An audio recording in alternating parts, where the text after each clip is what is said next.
一同来领受上帝的话语。新约圣经约翰福音第12章第1到8节。约翰福音第12章第1到第8节。和合本圣经在第145页，其他的版本请看荧幕。逾越节前6日，耶稣来到了伯大尼，就是他叫拉撒路复活之处。有人在那里给耶稣预备筵席。马大伺候，拉撒路也在那同耶稣坐席的人中。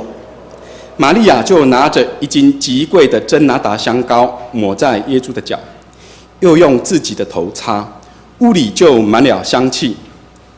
有一个门徒，就是那将要卖耶稣的加略人犹大，说：“这香膏为什么不卖30两银子，周济穷人呢？”他说这话并不是挂念穷人，乃因他是个贼，又带着钱囊，常取其中所存的。耶稣说：“由他吧，他是为我安葬之日留存的。因为常有穷人和你们同在，只是你们不常有我。”接下来，请牧师讲到，题目是沟通艺术1：同理心的沟通秘诀。同理心的沟通秘诀。我们同心来祷告。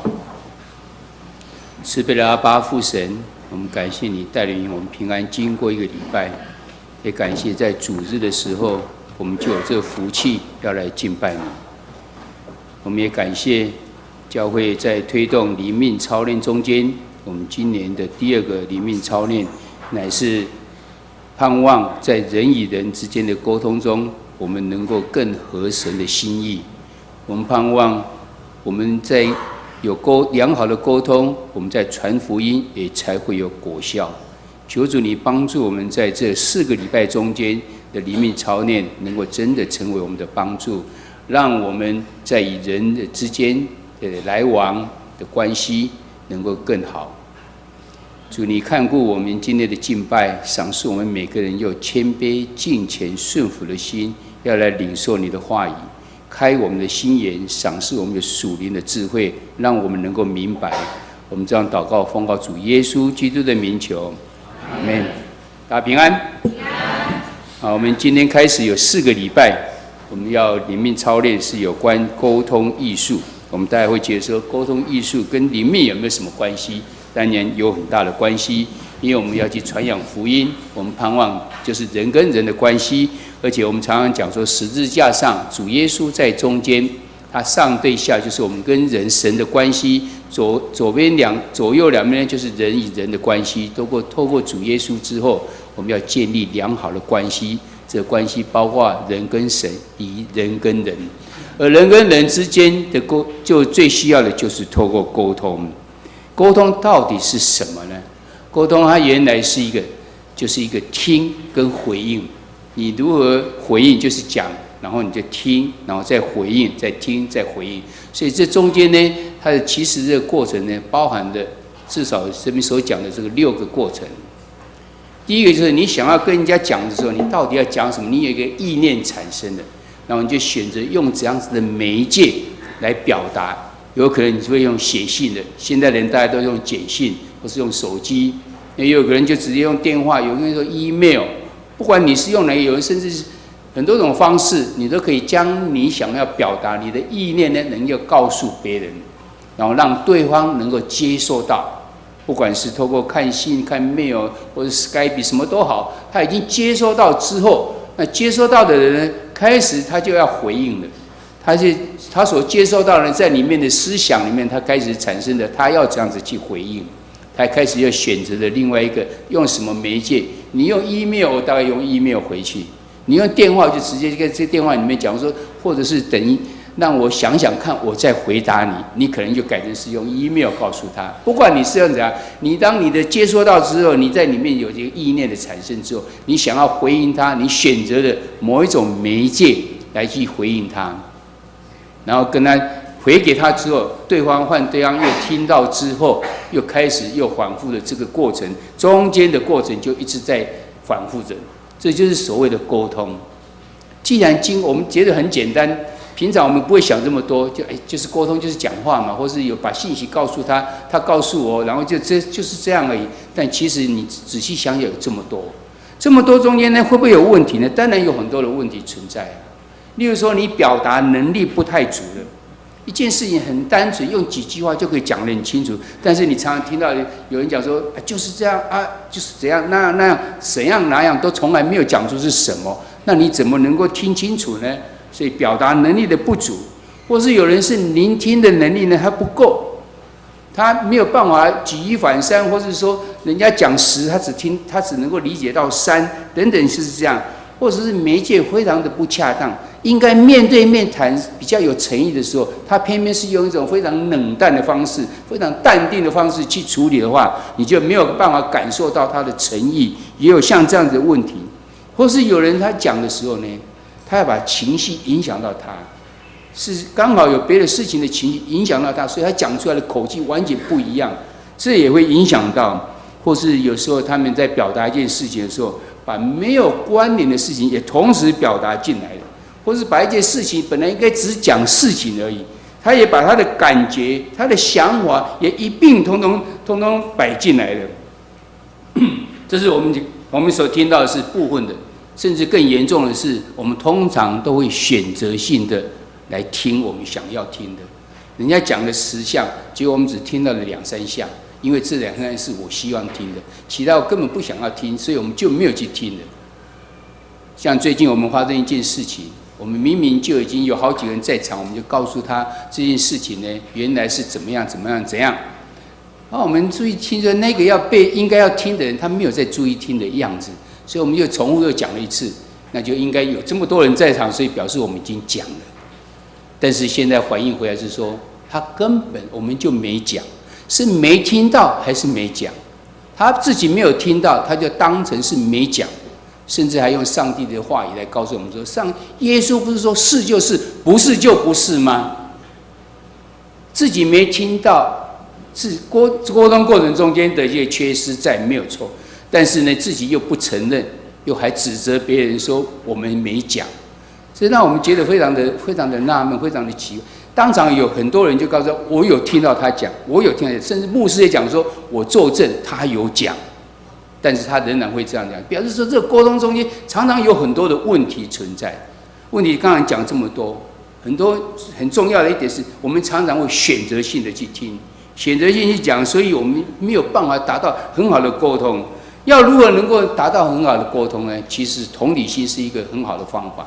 你要有同理心，你就一定会认真的听，否则你没有办法给他一个适当的回应，让对方能够感受到你了解他，至少就能够排除掉我们刚刚讲的选择性的来听讲了，来聆听而已。所以我们要讲到沟通呢，其实最有效的方法就是应该有同理心来沟通，因为你要去表示你的同理心，你一定要认真的听，要能够去了解他，你才有办法有这个回应。那么同理心到底是怎样呢？这边给我们同理心一个最简单的定义，他说将心比心，能够你的感受到对方，正确的去了解到对方的感觉跟他的情绪是什么，甚至他情绪背后的意义到底是什么。然后你就将这个时候能够了解的传达给对方，说我真的了解到你。一般人我们在讲一件事情，他不会告诉说我现在生气，我现在在生气了，或者我现在正在忧伤中，我现在正在愤怒中，他不会告诉你这样的。但是你从他讲的话语，你看他的表情中间，你可以感受到。那你给他的回应是怎样？你回应不是回应他所讲的话，你可以回应到他背后所讲出来的那一个感受到底是什么。他很生气的时候，在讲一件事情的时候，你会告诉他，我感觉你好像觉得你受到不公平的待遇的，你受到冤枉的。他不会讲这些，他只是讲这些事情。但是你可以将他背后的感受，他的这情绪的感觉能够讲出来，这样才有办法进入到同理心的这个过程中间。所以同理心呢，其实它有经过几个要项在这边，至少写了4个要项呢，告诉我们说，你要能够感受到对方他的感觉，他的情绪，然后还正确了解他真正的意义，真正的这种情绪到底他是在讲他的情绪没有，但他真正的情绪到底是怎样？是悲伤中喜乐，然后要跟你分享，然后是非常的愤怒，还是在怎样的情绪之下？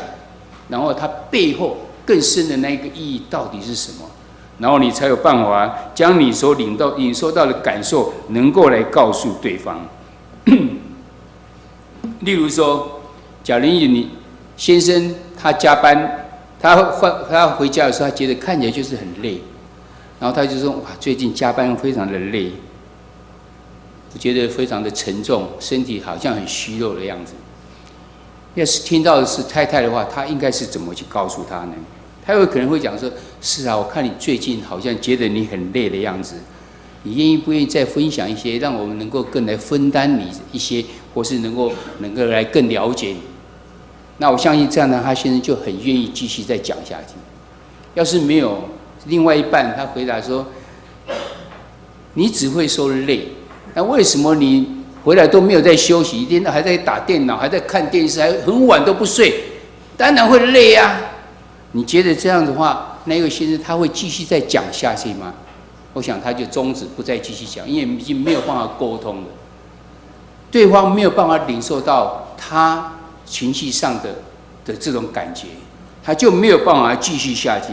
我想有很多种对话中间，你要同理心，其实一种你要将心比心，站在他的立场上去了解他，然后把他的感觉讲出来，然后他觉得是说啊，你很了解我，所以他就更愿意继续的讲，继续将他心里面更深层的话能够来告诉你。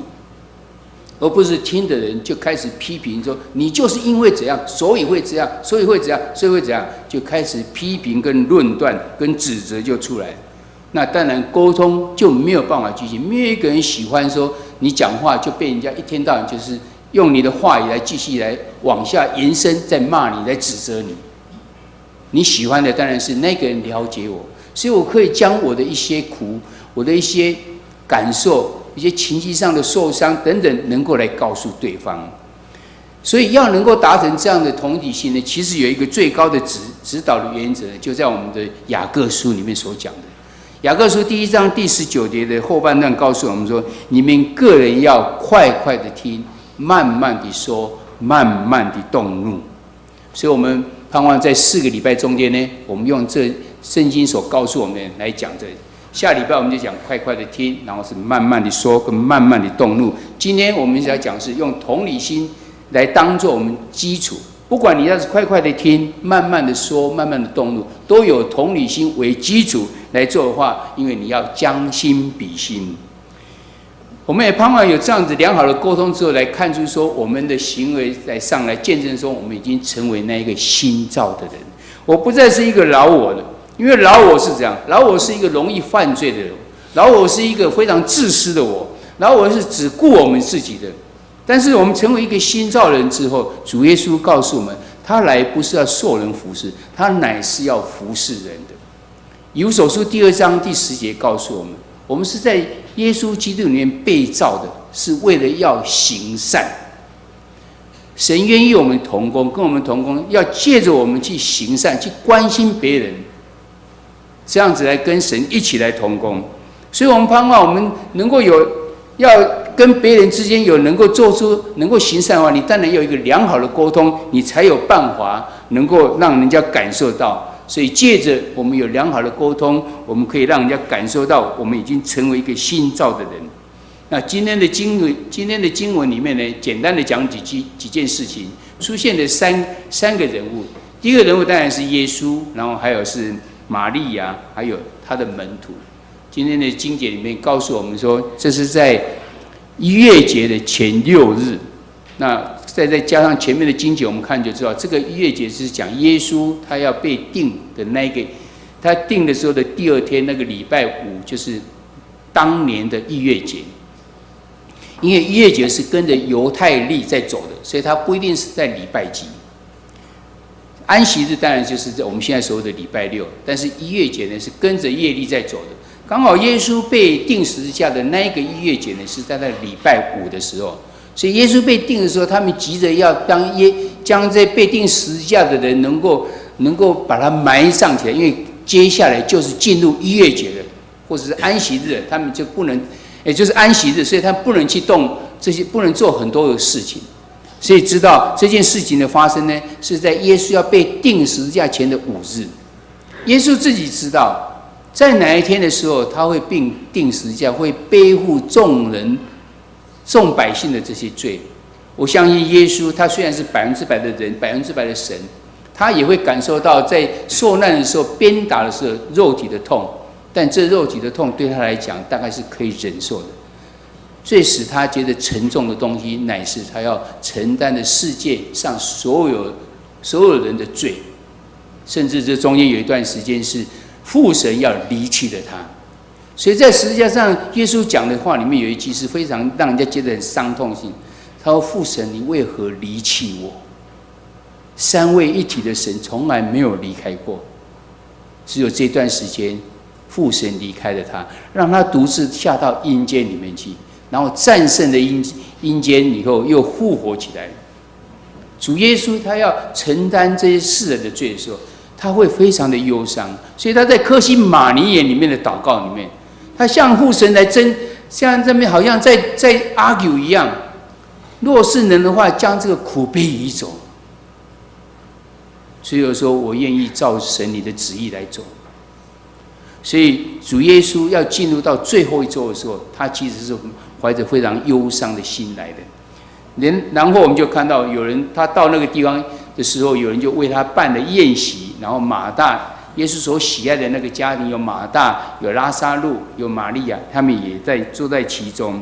这时候呢，玛利亚他就拿了1斤极贵的这个真拿达香膏，抹了耶稣的脚，又用自己的头发去擦，然后屋子里面就充满了这个膏的这个香气。这1斤极贵的真拿达香膏到底值多少呢？圣经里面讲说，犹大给他的估价是30两银子。30两银子到底是多少呢？在台语里面呢，台语里面是说尾文啊300，为30怎么变成300呢？大概是单位的不一样。那我们就突然想到是说，那个耶稣讲了一个比喻，有一个主人到市场上去看，有些工人他们还没有工作，就调他们到他的葡萄园里面去做工。早上9点的也去，10点的、12点的，几点去的人，到最后5点去的人，最后领的钱都是一样，文啊几的。所以有可能那个就是一天的一个银子呢，就是他们一天里面的薪水。那30可以讲1个月也可以，或是300更多了。这个钱呢，显然是非常贵重，而且它的形容者是极贵的真拿达香膏，是1斤的。我们在共观圣经里面呢，在这个经节里面，其实在马太福音跟马可福音呢，也都有记载的。虽然记载内容不完全一样，例如说在马太福音跟马可福音里面讲的时候，他是打破了，他是没讲这个人的名字，他只讲一个妇人，然后打破了玉瓶，把膏浇在耶稣的头上，是在头上而不是在脚。但下面所讲的事情都是一样，所以学者认为这是一件事情，只不过把它拼在一起的时候，可以看到这个香膏不只是在脚，也是在头上。里面也是讲到这个瓶子是把它打破掉，不是倒一点点出来而已，而是证明就是不准备要回收的。这么一个贵重的东西就用在耶稣的身上，这时候呢，就看到惹了一些门徒们，他开始心里面不喜悦了。在我们看今天约翰福音所看的是犹大就开始讲话了，但是在马可福音第14章第4节这样说，有几个人心中很不喜悦，就说有几个人，已经有好几个人呢，就心里不喜悦了。所以我们后来也看到耶稣呢，就说了他的看法。这是今天的经文中间大约的讲。这中间有3个人物，一个是玛利亚，一个是这些门徒，还有一个就是耶稣。他们在这个事情上面，他们的表现到底是怎样呢？我们可以看到跟这个同理心有什么关系吗？第一个，我们来看玛利亚。玛利亚她为何会用香膏去膏耶稣的脚呢？有人请耶稣去吃饭，玛利亚为什么在这时候会拿一个香膏出来，还带了香膏去，还打破，还去做这个事情呢？我不知道我们有没有想过这件事情，因为圣经里面也没有提到他到底为何会去做这个事情。但是我们从在马可福音里面呢，在马可福音的第14章的第8节里面呢，耶稣说了一句话，他说：“他所做的是尽他所能的，他是为我安葬的事，把香膏预先浇在我身上。”所以我想，耶稣他了解到的玛利亚的心态。所以我们想应该是玛利亚，她有感受到耶稣的忧伤。耶稣准备要去为世人承担世人的罪的时候，他的那种负担、那种忧伤，能承担得起吗？这种忧伤呢，玛利亚看出来了，所以玛利亚就做了这个事情。所以我们相信这个善解人意的玛利亚，她已经感受到耶稣面对十字架的忧伤的时候呢，她就将心比心，将她最珍贵的东西。一个还没准备以后要嫁妆要所使用的最好这种珍贵的香膏拿出来，又用他的头发去擦了耶稣的脚。我相信他所表达的是他对耶稣的理解，知道他的同理心，中间都没有讲任何一句话。但是耶稣后来为他讲的这几句话，就可以知道耶稣已经领受到玛利亚他的同理心。这是玛利亚她非常高度的同理心的这个表现。我们再看其他的门徒呢，这门徒呢，在马可福音的第14章里面讲的话更清楚。我们看到这门徒呢，看了心里就非常的不满。然后在约翰福音里面呢，犹大就讲话了。这个犹大就是卖耶稣的，他何用这样枉费香膏呢？这香膏可以卖30多两银子，周济穷人。他们就对玛利亚生气了。但是作者马上就加上他的评语，他说：“其实犹大说这话，并不是挂念穷人，乃因他是贼，又带着钱囊藏取其中所存的。”作者他加上他的评语，他们并不是真正的关心穷人啊，因为他们其实是一个贼，他只不过用这样子来讲的时候，好像他非常清高的一样。不管他是怎样，耶稣这时候他就告诉他们一句话说：“只是你们不常有我。你们真的要这样关心那些穷人，你们随时都可以关心啊。但是我不常在你们中间，你们不常有我。”再告诉他们，只有这个玛利亚，她看出来了，她看出来了耶稣，他在情绪上，在属灵上，他需要的这个支持。而你们并没有办法感受到我的这种感觉跟我的情绪，所以很显然我们看到是这样，这些门徒们他们没有同理心，他们不能体会到耶稣的感受跟感觉跟他的情绪，他们看起来好像是非常的慷慨，要去帮助穷人，其实他们是吝啬他们的钱，他们只想到他们的事工，只想到这个事情，而没有想到背后的意义在底是什么样。玛利亚背后的意义是怎样？他做的这件事情，一定显然是比他那一瓶珍贵的真拿达香膏还更有意义在，所以他去做了这个事情。甚至我们也觉得，说不定这些门徒们呢，心里面说不定还有一些嫉妒的心。为何这香膏没有膏在我的身上？这么好的东西，为什么没有用在我身上？是不是像这样子呢？圣经上没有讲，我们不知道。但是让我们看出来，对同样一件事情，耶稣赞赏他，后面我们会看到这是一件美事，但是其他这些人竟然是怎样毁谤他？为何要这样子呢？为何不怎么样呢？我们看到是有两个完全同样一件事情，但是完全不同的反应在。其实这边也是让我们要去思考一件事情：我们教会常常做了很多的事工，做这个事工到底是为这事工而做事工，还是为了它背后的意义来做？你们所看到一个真拿达香膏被打破了，是看到这件事情呢，还是看到一个人他能够同理到耶稣的忧伤，所以他愿意这么去做这件事情，将他认为珍贵的东西拿出来表达出来？还是我们只是看到这件事情，怎么可以将一个这么贵的东西就这样浪费掉呢？我们做的事工到底是怎样？我们会常常为了我们所做的事情，有没有想到这个事工能不能让我们的生命得到改变。我们到年底已经快到的时候，我们常常在讨论明年度整个事工之前，我们先检讨今年我们做的这些事工到底有没有果效，我们有没有达到我们原来的目的？我们做这些果效原来是希望我们能够怎样？这些果效有没有达到？而不再是说这件事情有没有做。我想这意识在告诉我们，每一件事情你到底有没有去看到它背后的意义在什么？我相信没有同理心，就是因为他没有办法将心比心，他没有办法去想到这件事情的重要性到底是如何，是背后所要代表的是什么。他们看到只是一瓶真拿达香膏被打破了，很珍贵的，也没有想到说耶稣能够深深的体会到玛利亚因为这样的付出，她得到了安慰。我们看到这是有关门徒们，我们来看看耶稣。耶稣对这件事情，显然是玛利亚已经受到责备了。你如何对被受责备的人能够表示出你的同理心呢？我们看到对玛利亚的同理的行为，耶稣怎样子的回应他呢？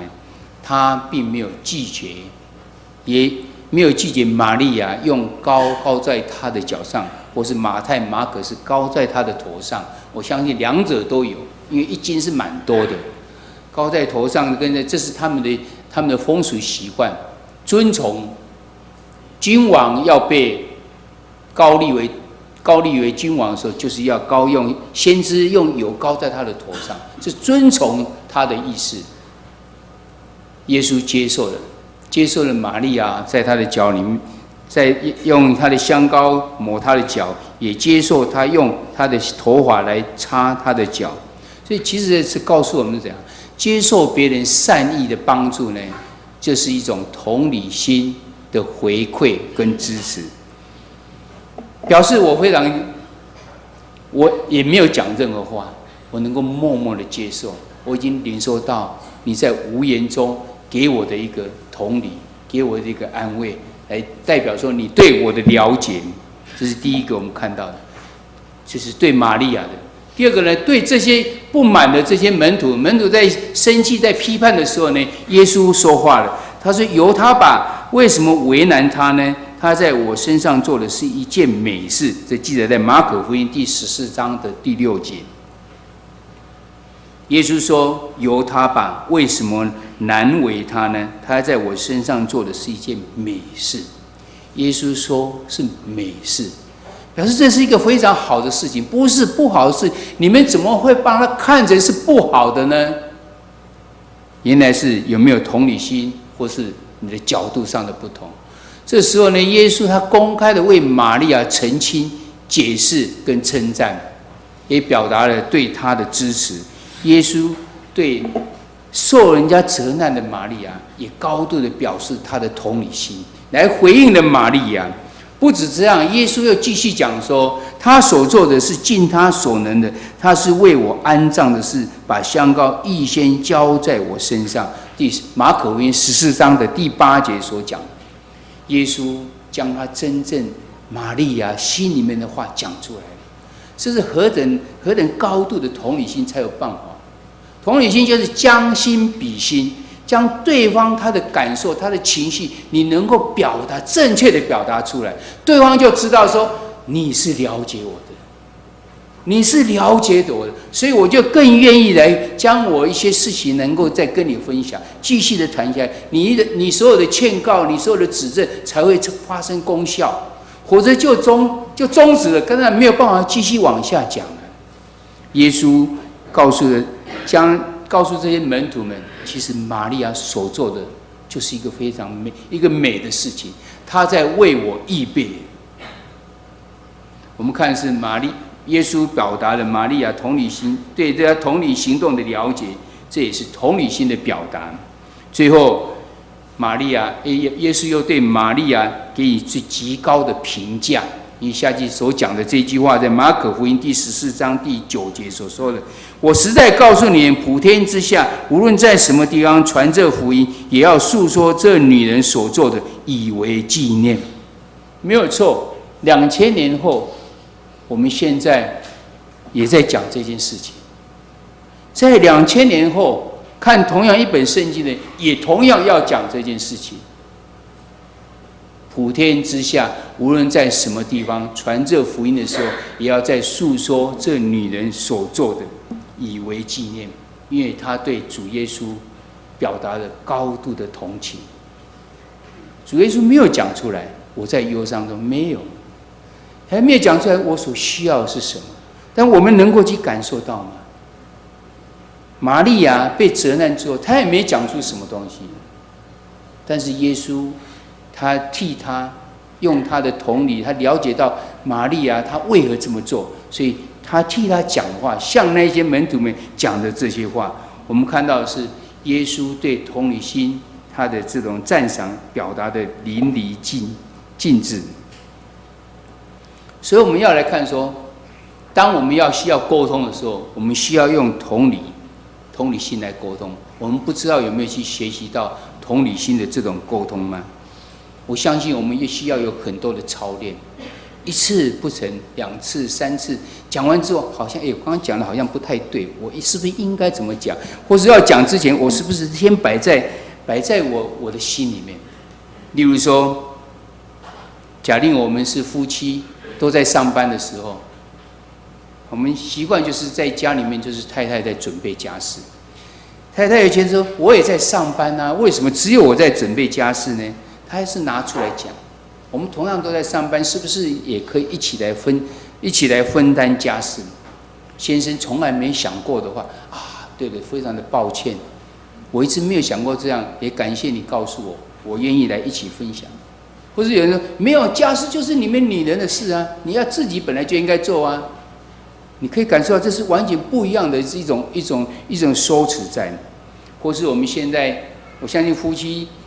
你有小孩是在国中、高中的人，他们常常面对一个问题：孩子现在那科技的发展，上网，然后就是你完全没有办法控制。你说然后时间是没有节制的时间，你就觉得这样不行，那就把家里面的电脑上了锁，一定要密码才能够通过，没有关系，他到网咖里面去，你真的拿他一点办法就没有。这时候你怎么去沟通这种事情？你如果夫妻之间能够得到一个相同的看法，然后进去跟小孩子去沟通，而不是用那种高压式的方式，你是不是能够告诉他？我们知道现在的科技呢，真的是上网是人的必备的，都应该要有。你可以经由这样有很多的得到很多的知识，你也可以跟你的朋友有很多，不管是用脸书来沟通，这样都很好。但是我们也需要有所节制，我们是来定一个耶法3章这样子的方式，而不是用高压式的方式。你让这个孩子能够同理到说，你了解到，我要是没有常常上网的话，我在我们的班上已经是 low 了。你能够了解，把他心里面的感受你拿出来讲，然后也允许他这样去做。然后就应该会有一个彼此之间的约法，然后就照这样去做，这就变成很正面的方式，或者是你只是用高压的方式呢？有很多种事情就会面临到，像最近我们看到报纸上常常讲经济非常的不好，有些还讲了一个说是一个房屋中介人，他身上只剩56块，不知道怎么活下去，跑到警察局去向警察借钱。后来了解到说，一年的年收入才只不过是10万，一个月都还没有1万块。他如果能够活下去呢？要是我们的家庭也同样碰到了经济上的危机的时候，你知道先生有这样子的烦恼，你知道母亲做妈妈的，说是太太有为了家庭这3餐也不知道怎样在烦恼的时候，我们如果能够跟他有这样子同理的去了解，共同去面对这个问题。我相信沟通之间，彼此2个对话中间都要有彼此愿意要去用同理心去沟通，才有办法促成。一边愿意，一边不愿意的话，我相信它的果效是非常的不好。一方面就不愿意再继续谈下去，这都是我们要去学习的事情。玛利亚她在今天所看的这个经节里面呢，她做了一件耶稣看为美好的事情。所以耶稣能够了解到玛利亚的同理心，玛利亚发生的问题的时候，耶稣也表达了他的同理心。我们能够从今去学习到怎样吗？我们跟耶稣之间的互动到底是如何呢？你了解到耶稣对我们的爱吗？你了解到耶稣为我们舍命定十字架吗？假定有的话，我们怎样去回应他呢？耶稣最大的心意是什么？他乃是不愿一人沉沦，他要万人都能够得救。他有这样的心意在的时候，我们能够怎样去同理，而且能够去让耶稣能够得到非常的安慰。所以我们盼望我们能够祈求主耶稣的帮助，能够赐下同理心的智慧给我们，让我们不管处理任何事情的时候，我们都有用同理心，就是要将心比心，我能够站在对方的立场来思考，然后我就能够进一步能够了解，让对方能够了解到我了解你，然后就能够继续往下去来谈。我相信在我们这个灵命操练中间，在接下来的3堂中间，我们都会用圣经里面的记载里面的事情的经过的时候，去了解到你要如何用同理心为基础，然后要快快的听，慢慢的说，慢慢的动怒。就盼望这样的学习呢，就成为我们的帮助。我们跟人之间的关系的建立，以及我们要去传扬福音的时候呢，更能够果效去传扬福音。从这个礼拜开始，我们有4个礼拜都有小组聚会，所以在小组聚会我们都有一些问题要讨论。我们可以看到，在这问题里面来告诉我们说，你对今天的经文有印象最深、最感动的，你曾经经历过的重点是什么？然后玛利亚对耶稣有怎样的同理？这同理可以用在人跟神之间关系有什么帮助？耶稣如何同理玛利亚？那你经历过耶稣如何同理你呢？怎样能提升我们的同理心？我们看在周报里面第16页，周报第16页地方呢，我们这礼拜都有，这4个礼拜中间我们都有灵修的经文，盼望你每个礼拜就能够看这些经文，甚至你不用翻圣经都没有关系，都已经把你打上去了。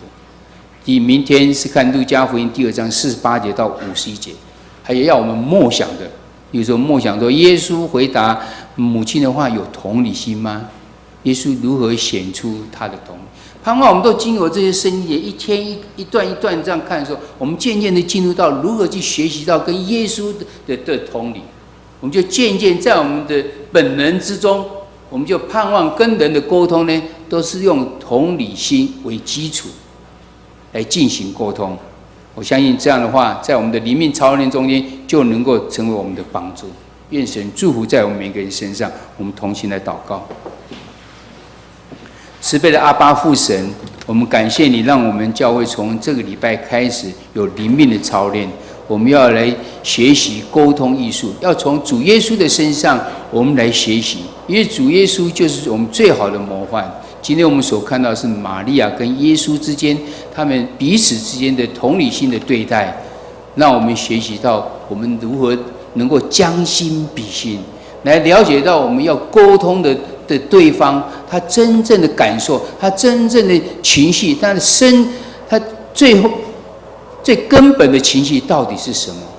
当我们领受到的时候，我们就能够将我们的感受也同样告诉他，让他能够了解到我们非常的关心他，我们也能够了解他，我们愿意来帮助他。当我们这艺术的沟通，我们学习之后，我们就能够将主你要我们去传扬福音的事情，能够做得更有果效。求主你帮助我们，在这些灵命操练中间，我们真正都得到了帮助，也让我们在传扬福音上能够有所帮助。献上我们的感恩与祈求，这时候我们要同心用主耶稣告诉我们的新的诫命，再次的来立志。你要尽心、尽性、尽意爱主你的上帝，这是诫命中的第一，且是最大的。其次也相仿，就是要爱人如己。这2条诫命是律法和先知一切道理的总纲。我赐给你们一条新命令，乃是叫你们彼此相爱。我怎样爱你们，你们也要怎样相爱。你们若有彼此相爱的心，众人因此就认出你们是我的门徒了。阿们。